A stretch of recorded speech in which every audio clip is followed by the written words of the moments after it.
दहिवले या ठिकाणी दरड कोसळली होती आणि या ठिकाणी योगेश कदम हे पोहोचलेले आहेत। मंत्री योगेश कदम यांच्याकडून या ठिकाणची पाहणी सुरू आहे।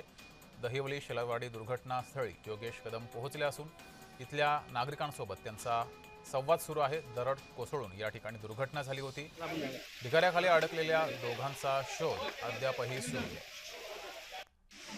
या ठिकाणी मंत्री योगेश कदम पोहोचलेले आहेत आणि त्यांचा गावकऱ्यांसोबत संवाद सुरू आहे। दरड कोसळून मोठ्या प्रमाणात नुकसान झाले। कुटुंबियांवरती दुःखाचा डोंगर कोसळलेला आहे। आमची आता प्रायोरिटी हीच आहे की जे दोन गृहस्थ तिकडे अजून अडकलेले आहेत तर त्यांना तिथून बाहेर काढण्यामध्ये आमची प्रायोरिटी आहे। आणि आपल्याला माहिती की हा संपूर्ण भाग आहे तो हा सह्याद्रीच्या पायथ्याशीला संपूर्ण गाव आहे। संध्याकाळच्या नंतर कुठलेही बचाव कार्य करता येत नाही, प्रचंड पाऊस असतो, अंधारामुळे करता येत नाही, परंतु एनडीआरएफची टीम 30 जवान इथे आहेत आणि ते प्रयत्न करतात। देहूतून जगद्गुरू संत श्रेष्ठ तुकाराम महाराजांच्या पालखीचं